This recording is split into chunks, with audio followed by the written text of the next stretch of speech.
Sino ang champion dito sa Reels? Siyempre meron. Gusto niyo ba maging champion? Lagi. Of course. So, kailangan natin maging champion.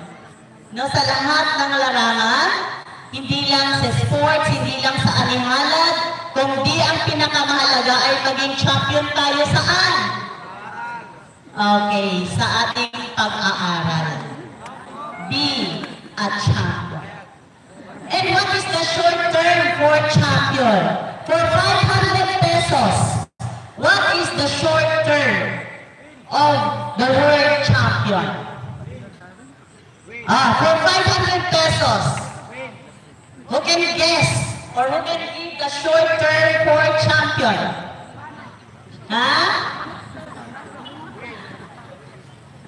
Win? Ano pa? Sino yung number 1 na nakapagsabi ng champ? Sir, sino dyan ang number 1? Ikaw dyan ang mag-judge. For 500 pesos.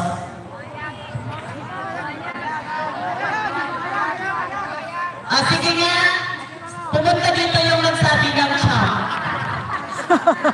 The first one. Nagsabi kung ano yung champ. Ay, ayaw ng 500 pesos. 1, 2. At the count of 3.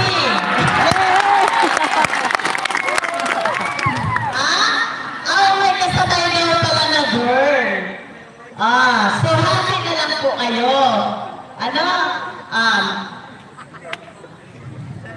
Ano yung short term ng champion natin? Dito ka muna sa taas.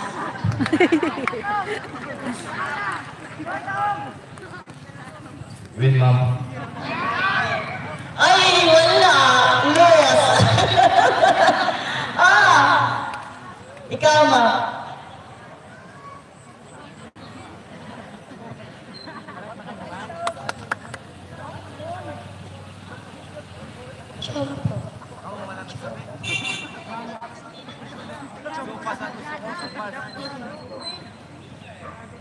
Okay, palakpakan natin si... Please claim your 500 pesos. Okay. Picture.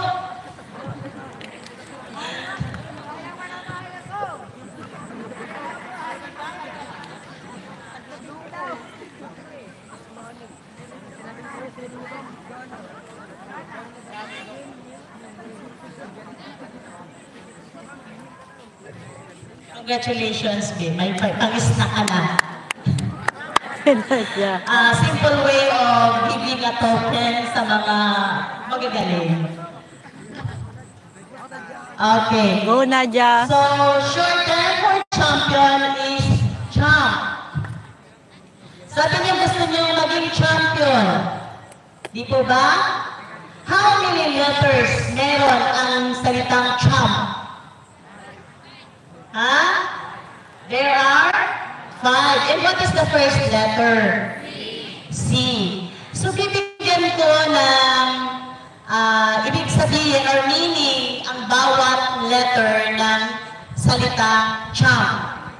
Para yun ay makatulong sa inyo kung paano magiging champion. Gusto niyo ba? Okay. So, makinig kayo kasi may 500 na naman. Okay. So, the first letter is C. And that is commitment. Alam niyo ba kung ano yung commitment? Mga bata? Okay. So, you can commit yourself sa kung ano man ang inyong ginagawa at kung ano man ang inyong hinahangad. Give your best. Ibigay na ang lahat para sa inyong sarili. Then the next letter is H. And that is harness. Harness your skills and talents. Cultivate what skills you have. Or sa Tagalog, linangin ang inyong mga kakayahan.